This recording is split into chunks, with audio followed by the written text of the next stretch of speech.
Hello ನಮಸ್ಕಾರ. ಇವತ್ತು ನಾವು ಸಕ್ಕರೆ ಕಾಯಿಲೆ ಬಗ್ಗೆ ತಿಳಿದುಕೊಳ್ಳೋಣ. ಸಕ್ಕರೆ ಕಾಯಿಲೆ ಅಂದರೆ ಏನು, ಹೇಗೆ ಬರುತ್ತೆ, ಅದರ ಕಾರಣಗಳೇನು, ಅದರ ನಿವಾರಣೆ ಹೇಗೆ, ಎಲ್ಲವೂ ನಾವು ಸಂಕ್ಷಿಪ್ತವಾಗಿ ಮಾತಾಡ್ತಾ ಹೋಗೋಣ. ಈಗ ಸಕ್ಕರೆ ಕಾಯಿಲೆ, ಮಧುಮೇಹದಲ್ಲಿ ಎರಡು ರೀತಿ ಇದೆ. ಒಂದು ಇನ್ಸುಲಿನ್ ಡಿಪೆಂಡಬಲ್ ಡಯಾಬಿಟಿಕ್, ಇನ್ನೊಂದು ನಾನ್ ಇನ್ಸುಲಿನ್ ಡಿಪೆಂಡಬಲ್ ಡಯಾಬಿಟಿಕ್. ನಮ್ಮ ಪ್ಯಾಂಕ್ರಿಯಾಸ್ ಅಥವಾ ಮೇದೋಜೀರಕಾಂಗದಲ್ಲಿ ಇನ್ಸುಲಿನ್ ಸಕ್ರೇಷನ್ ಕೊರತೆಯಾದಾಗ ಶುಗರ್ ಬರುತ್ತೆ. ಹಾಗೆ ಇನ್ಸುಲಿನ್ ಸಕ್ರೇಷನ್ ಆದ್ರೂ ಸಹ ಅದು ಸರಿಯಾಗಿ ಬಳಕೆ ಆಗದೆ ಹೋದರೆ ಶುಗರ್ ಬರುತ್ತೆ. ಈ ಶುಗರ್ನ ಮುಖ್ಯ ಲಕ್ಷಣಗಳು ಏನು ಅಂದರೆ, ಒಂದು ಅತಿಯಾದ ಮೂತ್ರ ವಿಸರ್ಜನೆ. ಅಂದರೆ ಒಂದು ರಾತ್ರಿ ಮಿನಿಮಮ್ 4-5 ಸರಿ ನಾವು ಮೂತ್ರ ವಿಸರ್ಜನೆ ಮಾಡಿದ್ರೆ ಇದು ಶುಗರ್ನ ಲಕ್ಷಣ. ಹಾಗೆ ಅತಿಯಾದ ಬಾಯಾರಿಕೆ, ಅತಿಯಾದ ಹಸಿವು, ಹಾಗೆ ಕೈಕಾಲುಗಳಲ್ಲಿ ಜುಮ್ಗುಡುತ್ತೆ, ಟಿಂಗ್ಲಿಂಗ್ ಸೆನ್ಸೇಷನ್ ಅಂತ ಹೇಳ್ತೀವಿ. ಇದಿದ್ರೆ ಶುಗರ್ ಇದೆ ಅಂತ ಅರ್ಥ. ಅಷ್ಟೇ ಅಲ್ಲ, ಪದೇ ಪದೇ ಬೆವರ್ತಾ ಇರ್ತಾರೆ. ಹಾಗಂತ ಹೇಳಿದ ತಕ್ಷಣ ಈಗ ಸಮ್ಮರ್ ಸೀಸನಲ್ಲಿ ಬೆವರೋದು ಅದು ಸಕ್ಕರೆ ಕಾಯಿಲೆ ಲಕ್ಷಣ ಅಲ್ಲ. ಅದಕ್ಕೆ ಹೇಳ್ತಾ ಇದ್ದೀನಿ, ಸಕ್ಕರೆ ಕಾಯಿಲೆ ಲಕ್ಷಣಗಳು ಹೇಗೆ ಅಂದರೆ, ಸುಸ್ತಾಗತ್ತೆ, ಅತಿಯಾದ ಸುಸ್ತಾಗತ್ತೆ, ಪದೇ ಪದೇ ಪದೇ ನೀರು ಕುಡಿಬೇಕನ್ಸುತ್ತೆ, ಪದೇ ಪದೇ ಯೂರಿನೇಷನ್ಗೆ ಹೋಗ್ಬೇಕು ಅನ್ಸುತ್ತೆ. ಹಾಗೆ ಅತಿಯಾದ ಹಸಿವು, ಅಂದರೆ ಈಗ ತಾನೇ ಊಟ ಮಾಡಿರ್ತೀರಿ, ಇನ್ನೂ ಸ್ವಲ್ಪ ಹೊತ್ತಿಗೆ ಮತ್ತೂ ಊಟ ಮಾಡ್ಬೇಕನ್ಸುತ್ತೆ. ಈ ರೀತಿ ಲಕ್ಷಣಗಳಿತ್ತು ಅಂದರೆ ಸಕ್ಕರೆ ಕಾಯಿಲೆ ಇದೆ ಅಂತ ಅರ್ಥ. ಈಗ ನಾನು ನಿಮ್ಗೊಂದು ಸಣ್ಣದಾದ ಒಂದು ಸ್ಟೋರಿ ಹೇಳ್ತೀನಿ, ಕೇಳಿ. ಶುಗರ್ ಹೇಗೆ ಬರುತ್ತೆ ಅಂದರೆ, ಈ ಒಂದು ಸ್ಟೋರಿ ಕೇಳಿದ್ರೆ ನಿಮಗೆ ಕರೆಕ್ಟಾಗಿ ಗೊತ್ತಾಗುತ್ತೆ. ಶುಗರ್ ಬರೋದು ಒತ್ತಡದಿಂದ. ಈಗ ಅನ್ಕೊಳ್ಳೋಣ, ನೀವು ಒಂದು ದೊಡ್ಡದಾದ ಒಂದು ಕಾಡಲ್ಲಿದ್ದೀರಾ.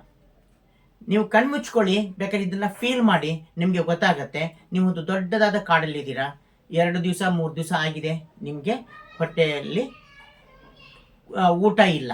ಅಂದರೆ 2-3 ದಿವಸ ಆಯಿತು, ನೀವು ಊಟ ಇಲ್ಲ, ಹಸುವಿಂದ ಬಳಲ್ತಾ ಇದ್ದೀರಾ. ಎಷ್ಟು ಹಸುವಾಗಿದೆ, ಎಷ್ಟು ಸುಸ್ತಾಗಿದ್ದೀರಾ ಅಂದರೆ ನೀವು ಎದ್ದು 4 ಹೆಜ್ಜೆ ಇಡೋದು ಕಷ್ಟ ಆಗೋಗ್ಬಿಟ್ಟಿದೆ. ಅಷ್ಟೇ ಅಲ್ಲ, ನಿಮ್ಮ ಕೂಗಳತೆ ದೂರದಲ್ಲಿ ನಿಮ್ಮ ಊರಿದೆ.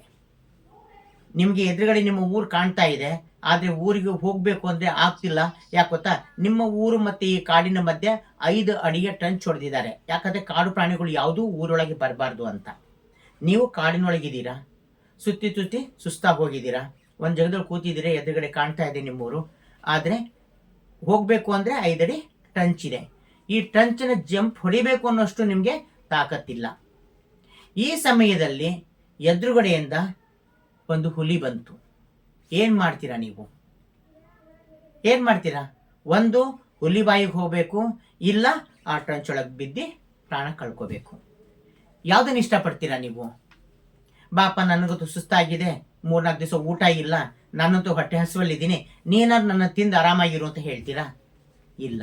ಸ್ಟ್ರಗಲ್ ಫಾರ್ ಎಕ್ಸಿಸ್ಟೆನ್ಸ್ ಅಂದರೆ ನಾವು ಜಾಸ್ತಿ ಅಲ್ಲಿಂದ ತಪ್ಪಿಸ್ಕೊಳಕ್ಕೆ ವಿಚಾರ ಮಾಡ್ತೀವಿ. ಇಮ್ಮಿಡಿಯೇಟಾಗಿ ಏನಾಗುತ್ತೆ ಅಂದರೆ, ಆ ಹುಲಿ ನೋಡಿದ ತಕ್ಷಣ ನೀವು ಎದ್ನೋ ಬಿದ್ನೋ, ಅಂದರೆ 3-4 ದಿವಸ ಆಯಿತು ನೀವು ಆ ಒಂದು 5 ಅಡಿ ಟ್ರಂಚನ್ನ ಜಂಪ್ ಹೊಡೆಯೋಕ್ಕಾಗಿರಲಿಲ್ಲ. ನೀವು ಆ ಹುಲಿನ ನೋಡಿದ ತಕ್ಷಣ ಎದ್ನೋ ಬಿದ್ನೋ ಅಂತ ಹೇಳ್ಬಿಟ್ಟು ಓಡ್ತೀರಾ. ಓಡಾದ್ಮೇಲೆ ಸಡನ್ ಶಾಕ್, ಜಂಪ್ ಹೊಡೆದೇ ಬಿಟ್ರಿ, ಆ ಕಡೆ ಹೋಗಿ ಕೂತ್ಕೊಂಡ್ಬಿಡ್ತೀರಾ. ಕೂತ್ಕೊಂಡಾದ್ಮೇಲೆ ವಿಚಾರ ಮಾಡ್ತೀರಾ, ಅಯ್ಯೋ ನಾನು ಜಂಪ್ ಹೊಡೆದು ಬಿಟ್ನಾ, 2 ದಿವಸ ಜಂಪ್ ಹೊಡಿಯೋಕೆ ಆಗ್ತಿರ್ಲಿಲ್ಲ, ಸಡನ್ನಾಗಿ ಜಂಪ್ ಹೊಡೆದು ಬಿಟ್ಟೆ, ಇದೇ ಮೊದಲೇ ಹುಲಿ ಬಂದುಬಿಟ್ಟಿದೆ, ಎಷ್ಟು ಚೆನ್ನಾಗಿರುತ್ತೆ ಅಂತ ಅಂದ್ಕೊಳ್ತೀರಾ ಅಲ್ವಾ? ಈಗ ಈ ಒಂದು ಪೋರ್ಷನ್ ಇಲ್ಲಿಗೆ ಬಿಟ್ಬಿಡೋಣ. ಈಗ ಇನ್ನೊಂದು ಆಯಾಮದಲ್ಲಿ ನಾವು ನೋಡೋಣ. ಈಗ ಇಷ್ಟು ನೀವು ಜಂಪ್ ಹೊಡೆಯೋದಕ್ಕೆ ಹೇಗೆ ಸಾಧ್ಯವಾಯಿತು? ಈ ನಮ್ಮ ದೇಹದಲ್ಲಾಗುವಂಥ ಬದಲಾವಣೆಗಳನ್ನು ನನಗೆ ಹೇಳ್ತಾ ಹೋಗ್ತೀನಿ. ನೀವು ನಿಮ್ಮ ಎದುರುಗಡೆ ಇರೋ ಹುಲಿಯನ್ನು ನೋಡಿದ ತಕ್ಷಣ ನಿಮ್ಮ ದೇಹದಲ್ಲಿರುವ ಅಡ್ರಿನಲ್ ಗ್ಲ್ಯಾಂಡ್, ಅಂದರೆ ನಿಮ್ಮ ಕಿಡ್ನಿ ಮೇಲೆ 2 ಟೋಪಿಯಾ ಗಾತ್ರದ ಗ್ಲ್ಯಾಂಡ್ಗಳಿರ್ತವೆ, ಅದಕ್ಕೆ ಅಡ್ರಿನಲ್ ಗ್ಲ್ಯಾಂಡ್ ಅಂತ ಹೇಳ್ತೀವಿ. ಈ ಅಡ್ರಿನಲ್ ಗ್ಲ್ಯಾಂಡ್ ಸಡನ್ ಆಗಿ ಸ್ಟಿಮ್ಯುಲೇಟ್ ಆಗುತ್ತೆ. ಇದು ಡೂ ಆರ್ ಡೈ ಸಿಚುವೇಶನ್ನ ಕ್ರಿಯೇಟ್ ಮಾಡುತ್ತೆ. ಮಾಡು ಇಲ್ಲ ಮಡಿ ಅನ್ನೋ ಒಂದು ಸಿಚುವೇಶನ್ನ ಕ್ರಿಯೇಟ್ ಮಾಡುತ್ತೆ. ಇದೇನು ಮಾಡುತ್ತೆ? ಗೂಸ್ ಬಂಪ್ಸ್ ಆಗುತ್ತೆ. ಎದುರುಗಡೆ ನೋಡಿದ ತಕ್ಷಣ ನಿಮಗೆ ಸಡನ್ ಆಗಿ ಎಲ್ಲ ಮೈಯೆಲ್ಲ ರೋಮಾಂಚನ ಆಗುತ್ತೆ, ಗೂಸ್ ಬಂಪ್ಸ್ ಆಗುತ್ತೆ. ಇದು ಅಡ್ರಿನಲ್ ಗ್ಲ್ಯಾಂಡ್ ಸೆಕ್ರೇಷನ್ನ ಫಸ್ಟ್ ಸಿಂಪ್ಟಮ್ಸ್. ಇದು ಅಲ್ಲಿಂದ ಮೆಸೇಜ್ ಏನು ಕೊಡುತ್ತೆ ಅಂದರೆ, ನಮ್ಮ ಲಿವರಿಗೆ ಕೊಡುತ್ತೆ, ನೋಡಪ್ಪ ಈಗ ಡೂ ಆರ್ ಡೈ ಸಿಚುವೇಶನ್ ಇದೆ, ಈಗ ನಾನು ನಿನಗೆ ಎಚ್ಚರಿಸಿದ್ದೀನಿ, ಮುಂದೆ ನಿನ್ನ ಕೆಲಸ ನೀನೇನು ಮಾಡ್ತೀಯ ಮಾಡು ಅಂತ ಹೇಳಿದ ತಕ್ಷಣ ನಮ್ಮ ಲಿವರ್ ಒಳಗೆ ಕ್ವಿಂಟಲ್ ಗಟ್ಟಲೆ ಶುಗರ್ ಇದೆ. ಈ ಶುಗರ್ನ ಲಿವರ್ ಏನು ಮಾಡುತ್ತೆ, ಪ್ರೊಡಕ್ಷನ್ ಮಾಡಿ ಇಮ್ಮಿಡಿಯೇಟಾಗಿ ಹಾರ್ಟಿಗೆ ಮೆಸೇಜ್ ಕಳಿಸುತ್ತೆ, ನೋಡಪ್ಪ ಈಗ ನಾನು ಏನು ಮಾಡಬೇಕೆಲ್ಲ ಮಾಡಿಟ್ಟಿದ್ದೀನಿ, ಈಗ ನಿನ್ನ ಕೆಲಸ ಈ ಶುಗರ್ನ ಎಲ್ಲ ಬಾಡಿ ಪಾರ್ಟ್ಸ್ಗೂ ಕಳಿಸೋದು. ನೀನು ಹೆಂಗೆ ಕಳಿಸ್ತೇ ಗೊತ್ತಿಲ್ಲ, ಕಳಿಸು ಅಂತ ಹೇಳಿದ ತಕ್ಷಣ ಹಾರ್ಟ್ ಪಂಪ್ ಆಗಕ್ಕೆ ಶುರು ಆಯಿತು. ಹಾರ್ಟ್ ಪಂಪ್ ಆಯಿತು, ನಮ್ಮ ದೇಹದಲ್ಲಿ ರಕ್ತ ಪರಿಚಲನೆ ಸ್ಪೀಡ್ ಆಯಿತು, ನಮ್ಮ ಬ್ರೀದಿಂಗ್, ಯಾಕಂದರೆ ಪಂಪ್ ಆದಂಗೆ ನಮ್ಮ ಆಮ್ಲಜನಕ ಬೇಕು, ನಮಗೆ ಆಕ್ಸಿಜನ್ ಬೇಕು, ಬ್ರೀದಿಂಗು ಫಾಸ್ಟ್ ಆಯಿತು, ಎದೆ ಬಡತನೂ ಜೋರಾಯಿತು, ನಮ್ಮ ಕೈಕಾಲುಗಳು ಸ್ಟ್ರೆಂತ್ ಬಂದವು, ಆಡಕ್ಕೆ ಶುರುವಾದವು. ಆ ಹುಲಿನ ನೋಡಿದ ತಕ್ಷಣ ಫ್ರಾಕ್ಷನ್ ಆಫ್ ಸೆಕೆಂಡ್ಸಲ್ಲಿ ಇಷ್ಟೆಲ್ಲ ಆಗ್ತಾ ಇರುತ್ತೆ ನಮ್ಮ ದೇಹದಲ್ಲಿ. ಹೇಳ್ತಾರಲ್ಲ, ಲೈಟ್ಗಿನ ಸ್ಪೀಡಾಗಿ ನಮ್ಮ ಮನಸ್ಸು ಓಡುತ್ತೆ. ಮನಸ್ಸಿನ ಜಾಸ್ತಿ ನಮ್ಮ ದೇಹದಲ್ಲಿ ಎಲ್ಲ ಒಂದು ಹಾರ್ಮೋನ್ಸ್ ಎಲ್ಲವೂ ಆಕ್ಟಿವೇಟ್ ಆಗಿಬಿಡ್ತವೆ. ಎಲ್ಲ ಆಕ್ಟಿವೇಟ್ ಆಗಿ ಪ್ರೊಡಕ್ಷನ್ ಸ್ಟಾರ್ಟ್ ಆಯಿತು, ಕೈಕಾಲುಗಳು ಆಡಕ್ಕೆ ಶುರುವಾದವು, ಎದ್ನೋ ಬಿದ್ನೋ ಅಂತ ಬಿಟ್ಟು ಓಡಿದ್ರಿ. ಇಷ್ಟೊಂದು ಎನರ್ಜಿ ಬರೋದಕ್ಕೆ ಕಾರಣ ಏನು ಅಂದರೆ ನಮ್ಮ ಲಿವರಲ್ಲಿರುವಂಥ ಒಂದು ಶುಗರ್. ಇದರಿಂದ ನೀವು ಆ ಟೆನ್ಷನ್ನ ಜಂಪ್ ಹೊಡೆದು ಹೊರಗಡೆ ಕೂತ್ಕೊಂಡ್ರಿ.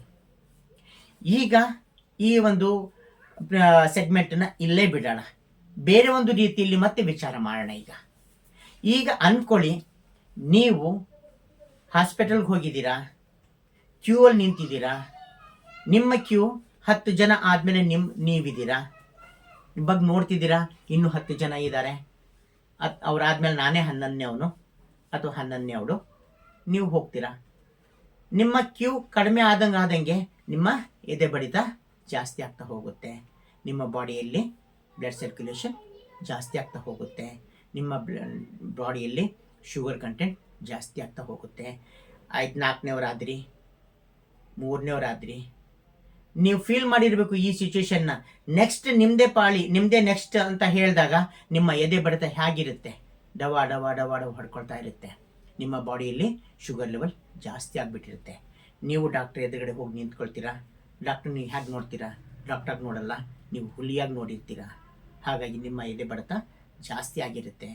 ಡಾಕ್ಟರ್ ಬೆಡ್ ಮೇಲೆ ಮಲಗಿಸಿ BP ಚೆಕ್ ಮಾಡಿದಾಗ್ಲೂ ಜಾಸ್ತಿ ಇರುತ್ತೆ. ಆಮೇಲೆ ಡಾಕ್ಟ್ರ್ ಹೇಳ್ತಾರೆ, ನೋಡಮ್ಮ ಅಥವಾ ನೋಡ್ರಿ, BP ಸ್ವಲ್ಪ ನಿಮಗೆ ಜಾಸ್ತಿ ಇದೆ, ಬೆಟರ್ ನೀವೊಂದು ಬ್ಲಡ್ ಟೆಸ್ಟ್ ಮಾಡಿಸ್ಕೊಂಡ್ಬಂದರೆ ಭಾಳ ಒಳ್ಳೆಯದು, ಕರೆಕ್ಟಾಗಿ ನಾವು ಟ್ರೀಟ್ಮೆಂಟ್ ಕೊಡೋದಕ್ಕೆ ಅನುಕೂಲ ಆಗುತ್ತೆ ಅಂತ ಹೇಳಿ ಅವರು ಬ್ಲಡ್ ಟೆಸ್ಟಿಗೆ ಬರ್ಕೊಡ್ತಾರೆ. ಬ್ಲಡ್ ಟೆಸ್ಟಿಗೆ ತೊಗೊಂಡು ಹೋದ್ರಿ, ಅಲ್ಲಿ ಹೋದಾಗ ಲ್ಯಾಬಿಗೆ ಹೋದಾಗ್ಲೂ ಸೇಮ್ ಸಿಚುವೇಶನ್ನ ನೀವು ಫೇಸ್ ಮಾಡಿರ್ತೀರ. ನೀವು ಕ್ಯೂ ಅಲ್ಲಿ ಕೂತಿರ್ತೀರ, ಇನ್ನೂ ಸ್ವಲ್ಪ ಜನ ಇರ್ತಾರೆ, ನೀವು ಲಾಸ್ಟಲ್ಲಿ ಇರ್ತೀರ. ಯಾವಾಗ ಕ್ಯೂ ಸವಿತಾ ಬಂತು ಅಂದರೆ ಕಡಿಮೆ ಆಗ್ತಾ ಬಂತು, ನೀವು ಯಾವಾಗ ಮುಂದೆ ಹೋದ್ರಿ ನಿಮ್ಮ ಎದೆ ಬಡತನ ಸ್ಟಾರ್ಟ್ ಆಗುತ್ತೆ. ಇನ್ನೊಂದೇನೆಂದರೆ ಪ್ರಿಕ್ಕಿಂಗ್ ಇದೆಯಲ್ಲ, ಇದು ಸಹ ನಿಮಗೆ ಹರ್ಟ್ ಮಾಡುವಂಥದ್ದು, ಭಾಳಷ್ಟು ನೋವು ಮಾಡುವಂಥದ್ದು, ಹೆದರಿಕೆ ಇರುತ್ತೆ, ಹೆಂಗೆ ತೆಗಿತಾರೆ ಏನು ಅಂತ.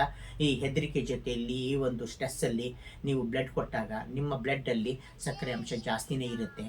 ಹೋಗೋ ಮುಂದೆ ನೀವೇನು ಮಾಡ್ತೀರಾ, ಖಾಲಿ ಹೊಟ್ಟೆಲ್ಲಂತೂ ಹೋಗಿರಲ್ಲ, ಟಿಫನ್ ಮಾಡಿರ್ತೀರಾ, ಚಹಾ ಕುಡಿದಿರ್ತೀರಾ, ಇನ್ಯಾವುದೋ ಸ್ವೀಟ್ ತಿಂದಿರ್ತೀರಾ ಅಥವಾ ಏನೋ ತಿಂದಿರ್ತೀರ, ಎಲ್ಲವೂ ಆ್ಯಡ್ ಆನ್ ಆಗಿ ನಿಮ್ಮ ಬಾಡಿಯಲ್ಲಿ ಶುಗರ್ ಲೆವೆಲ್ ಜಾಸ್ತಿಯಾಗಿ ಕಾಣುತ್ತೆ. ಸ್ಟ್ರೆಸ್ಸಿಗೆ ಎಲ್ಲದಕ್ಕೂ ಕಾರಣ ಆಗಿರುತ್ತೆ. ಆ ರಿಸಲ್ಟ್ ಬಂದಾಗ ಮತ್ತಿನ್ನೊಂದು ಆಕಾಶ ಕಳ್ಸ್ಕೊಂಡು ಬಿದ್ದ ಹಾಗೆ. ಅಲ್ಲಿ BP ಡಾಕ್ಟರ್ ಏನು ಹೇಳಿದ್ರು, ನಿಮಗೆ BP ಇದೆ, ಸ್ವಲ್ಪ ಹುಷಾರು, ಇದೊಂದು ಟೆಸ್ಟ್ ಮಾಡಿಸ್ಕೊಂಡು ಬನ್ನಿ ಅಂತ ಹೇಳಿದ್ರು. ಶುಗರ್ ಟೆಸ್ಟ್ ಮಾಡಿದಾಗ ಇಲ್ಲಿ ಈ ಒಂದು ಸ್ಟ್ರೆಸ್ಸಿಂದ, ಈ ಒಂದು ಎನ್ವೈರ್ನ್ಮೆಂಟಿಂದ ನಿಮ್ಮ ಬಾಡಿಯಲ್ಲಿ ಶುಗರ್ ಲೆವೆಲ್ ಆಟೋಮೆಟಿಕ್ ರೈಸ್ ಆಗಿರುತ್ತೆ. ಆ ರೈಸ್ ಆಗಿರೋ ರಿಸಲ್ಟೇ ಅಲ್ಲಿ ಬಂದಾಗ ಆಕಾಶ ತಲೆ ಕೆಳಿಸ್ಕೊಂಡು ಬಿದ್ದ ಹಾಗಾಗತ್ತೆ. ನೀವು ನಿಮಗೆ ನೀವೇ ಲೇಬಲ್ ಹಾಕ್ಕೊಳ್ತೀರಿ, I am a diabetic, I am a hypertensive ಅಂತ.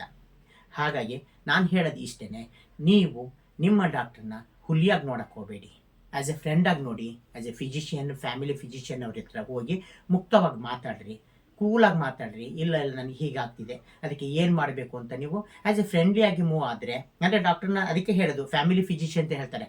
ಹಿಂದಿನ ಫ್ಯಾಮಿಲಿಗೆ ಒಬ್ಬರು ಡಾಕ್ಟರ್ ಇದ್ದರು, ಯಾವುದೇ ಪ್ರಾಬ್ಲಮ್ ಇದ್ರೂ ಅವ್ರು ಎಲ್ಲದಕ್ಕೂ ಸೊಲ್ಯೂಷನ್ಸ್ ಕೊಡ್ತಾಯಿದ್ರು.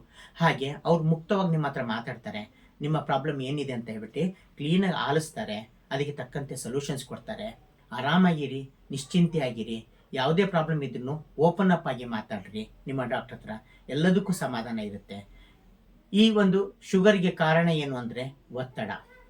ಈ ಒತ್ತಡದಿಂದ ಶುಗರ್ ಬರುತ್ತೆ. ಹಾಗೆ ಒತ್ತಡ ಕಡಿಮೆ ಆದಾಗ ಆಟೋಮೆಟಿಕ್ ಡೌನ್ ಆಗುತ್ತೆ. ಆದರೆ ನಾವೇನು ಮಾಡ್ತೀವಿ, ಈ ಡೌನ್ ಆಗೋದನ್ನು ನಾವು ಮರ್ತು ಬಿಡ್ತೀವಿ, ಅಪ್ ಇರೋದನ್ನು ಮಾತ್ರ ನಾವು ಕನ್ಸಿಡರ್ ಮಾಡಿ ಅಂದ್ಕೊಳ್ತೀವಿ ನನಗೆ ಶುಗರ್ ಬಂದಿದೆ ಅಂತ. ಈಗ ಇನ್ನೂ ಒಂದು ಈ ಥರನೂ ಸಿಚುವೇಶನ್ ನೀವು ಫೇಸ್ ಮಾಡಿರ್ಬೋದು. ಯಾವುದಾದ್ರು ಮನೆಗೆ ಹೋಗಿರ್ತೀರಾ, ನಿಮಗೆ ಶುಗರ್ ಇದೆ ಅಂತ ಹೇಳಿದ್ದಾರೆ ಡಾಕ್ಟ್ರು, ಯಾಕಂದರೆ ಡ್ಯೂ ಟು ಸ್ಟ್ರೆಸ್ಸಿಂದ ಆಗಿರುತ್ತೆ, ಬಂದಿರುತ್ತೆ, ಇರಲೂಬಹುದು, ತೊಂದರೆ ಏನಿಲ್ಲ. ಆದರೆ ನೀವೇನು ಮಾಡ್ತೀರಾ, ಪ್ರತಿಯೊಂದು ಟೈಮು ನೀವು ನನಗೆ ಶುಗರ್ ಇದೆ ಅಂತ ಮೇಲಕ್ಕೆ ಹಾಕ್ತಾ ಹೋಗ್ತೀರಾ, ರೀಕಾಲ್ ಮಾಡ್ತಾ ಹೋಗ್ತೀರಾ. ಅಂದ್ಕೊಳ್ಳೋಣ ನಿಮ್ಮ ಫ್ರೆಂಡ್ ಮನೆಗೆ, ಯಾರೋ ಮನೆಗೆ ನೀವು ಹೋದ್ರಿ, ಅವರು ಕಾಫಿ ಆಫರ್ ಮಾಡಿದ್ರು ಅಥವಾ ಟೀ ಆಫರ್ ಮಾಡಿದ್ರು ಅಥವಾ ಜ್ಯೂಸ್ ಆಫರ್ ಮಾಡಿದ್ರು ಅಂದರೆ ಏನು ಮಾಡ್ತೀರಾ ನೀವು? ಎಸ್, ರಿಜೆಕ್ಟ್ ಮಾಡ್ತೀರಾ, ಹೌದಲ್ಲ? ಯಾಕೆ ಗೊತ್ತಾ, ನಿಮ್ಮಲ್ಲಿ ಎರಡು ಮನಸ್ಸಿದೆ. ಒಂದು ಮನಸ್ಸು ಹೇಳುತ್ತೆ, ಅದು ನೋಡಿದ ತಕ್ಷಣ ನಿಮಗೆ ಬಾಯಲ್ಲೇ ನೀರು ಬರುತ್ತೆ, ಅದನ್ನು ಟೇಸ್ಟ್ ಮಾಡಬೇಕನ್ಸುತ್ತೆ, ಅದನ್ನು ಕುಡಿಬೇಕನ್ಸುತ್ತೆ, ಅಕ್ಸೆಪ್ಟ್ ಮಾಡಬೇಕನ್ಸುತ್ತೆ. ಆದರೆ ಇನ್ನೊಂದು ಮನಸ್ಸಿದೆ ನಮ್ಮದು, ಅದು ಕುಕ್ಕಿ ಹೇಳ್ತಿರುತ್ತೆ, ನೋಡು ಬೇಡ, ಹುಷಾರು, ನಿನಗೆ ಶುಗರ್ ಇದೆ ಅಂತ ಎಚ್ಚರಿಸ್ತಾ ಇರುತ್ತೆ. ಇಲ್ಲಿ ನನಗೆ ಹೇಳಿ, ತಿಂದಿದ್ದೀರಾ, ಮರ್ತು ಬಿಡಬೇಕು, ಅದನ್ನು ನಮ್ಮ ಮೈಂಡಲ್ಲಿ ಇಟ್ಕೊಂಡು ಕೊರಗಬಾರ್ದು. ಆ ಕೊರಗೆ ಇದೆಯಲ್ಲ ನಮಗೆ ಶುಗರ್ಗೆ ಕಾರಣ. ಹಾಗಾಗಿ ಆಫರ್ ಮಾಡಿದ್ರ ತಿನ್ನಿರಿ, ಕುಡೀರಿ, ರಿಲ್ಯಾಕ್ಸ್ ಆಗಿರಿ, ಏನೂ ಆಗಲ್ಲ. ಶುಗರ್ ಜಾಸ್ತಿ ಇದ್ದರೆ ಕಡಿಮೆ ಮಾಡ್ಬೋದು, ಆದರೆ ಕಡಿಮೆ ಆಯಿತು ಅಂದರೆ ಜಾಸ್ತಿ ಮಾಡೋದು ಭಾಳ ಕಷ್ಟ ಆಗುತ್ತೆ. ಬಿ ಪಿನರಾಗಿರಲಿ, ಶುಗರ್ ಆದರೂ ಆಗಿರಲಿ, ಹೆಚ್ಚಿಗೆ ಇದ್ದರೆ ಕಂಟ್ರೋಲ್ ಮಾಡ್ಬೋದು, ಕೆಳಗೆ ಬಿತ್ತು ಅಂದರೆ ಇಳಿಸೋದು ಭಾಳ ಕಷ್ಟ ಆಗುತ್ತೆ. ಹಾಗಾಗಿ ನಿಶ್ಚಿಂತೆಯಿಂದಿರಿ, ಎಲ್ಲ ಥರದ್ದು ತಿನ್ನಿ, ಆದರೆ ಲಿಮಿಟಲ್ಲಿರಿ. ನಿಮ್ಮ ಡಾಕ್ಟರ್ ಏನು ಹೇಳ್ತಾರೆ ಡಯಟ್, ಅದನ್ನು ಕರೆಕ್ಟಾಗಿ ಫಾಲೋ ಮಾಡಿ. ಅಚಾನಕ್ ಒಂದ್ಸರಿ ತಿನ್ಬೇಕಾಗಿ ಬಂತು ಅಂತ ತಿನ್ನಿ, ಆದರೆ ಮರ್ತು ಬಿಡಿ.